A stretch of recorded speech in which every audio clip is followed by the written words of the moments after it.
Assalamualaikum warahmatullahi wabarakatuh. Nama saya Sally Merlina Mongko dengan NIM 21903022277. Di sini saya akan menjelaskan buku kerja 10 dan 11. Elemen pertama adalah identifikasi pentingnya pembiayaan atau modal. Kriteria unjuk kerjanya, alasan kebutuhan modal usaha baru diidentifikasi. Batasan variabel, alasan usaha baru perlu modal dapat mencakupi. Yang saya pilih adalah tantangan cash flow, penanaman modal. Sumber-sumber modal personal diidentifikasi. Sumber-sumber modal personal dapat mencakupi. Yang saya pilih adalah dana pribadi pendiri. Sumber bootstrapping, menemukan cara untuk menghindari kebutuhan pembiayaan atau pendanaan eksternal melalui kreativitas, kecerdikan, penghematan, pemotongan biaya, atau cara apapun yang diperlukan. Potensial peningkatan perdana dipersiapkan. Potensi peningkatan pendanaan dapat mencakupi. Yang saya pilih adalah personal fund atau dana pribadi. Kedua, equity capital atau penyertaan modal. Yang kedua, identifikasi sumber-sumber pembiayaan ekuitas. Business angels diidentifikasi. Business angel mempunyai karakteristik. Yang saya pilih adalah mereka mengidentifikasi uang mereka sendiri ke dalam proyek, biasanya lebih sedikit dapat yang diidentifikasi oleh pemodal ventura, dan mereka membuat keputusan sendiri mengenai investasi. Jenis venture capital diidentifikasi. Jenis ventura capital dapat mencakupi. Yang saya pilih adalah berdasarkan cara pemberian bantuan, single tier approach, dan two tier approach. 3. Identifikasi pembiayaan pinjaman. Bank komersial diidentifikasi. Bank komersial mempunyai karakteristik. Yang saya pilih adalah secara historis, bank umum belum dipandang sebagai sumber pendanaan praktis untuk perusahaan pemula.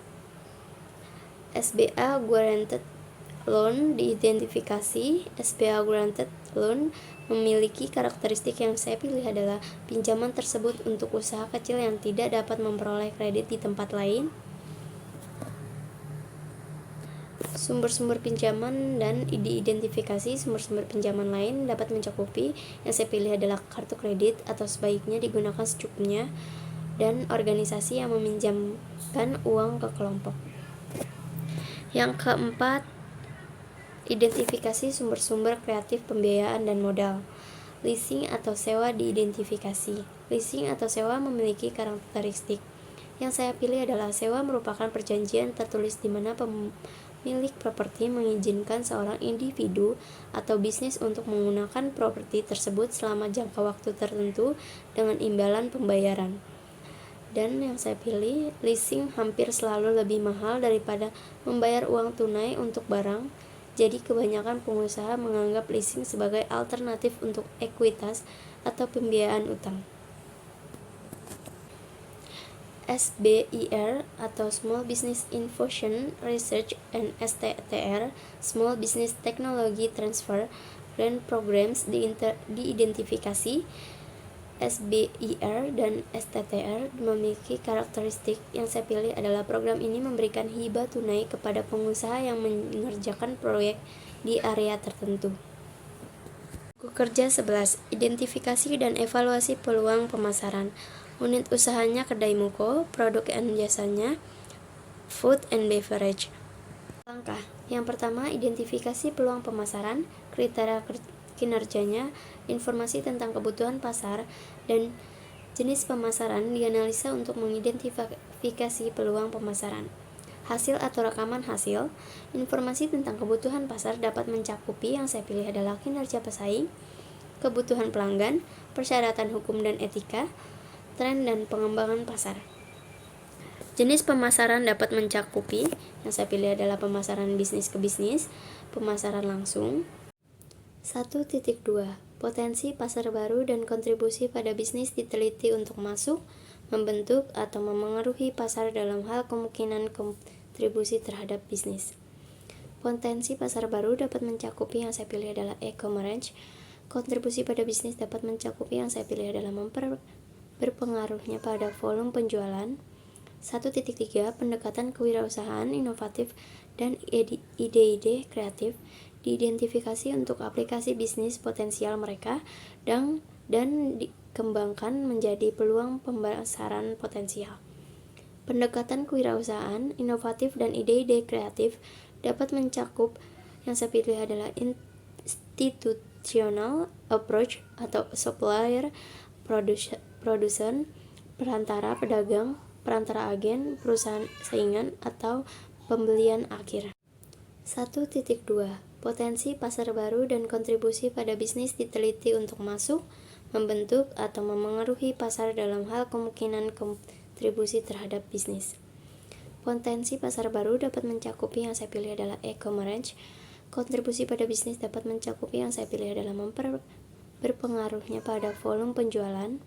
1.3. Pendekatan kewirausahaan, inovatif, dan ide-ide kreatif diidentifikasi untuk aplikasi bisnis potensial mereka, dan dikembangkan menjadi peluang pemasaran potensial. Pendekatan kewirausahaan, inovatif, dan ide-ide kreatif dapat mencakup yang saya pilih adalah institutional approach atau supplier, produsen, perantara, pedagang, perantara agen, perusahaan saingan, atau pembelian akhir.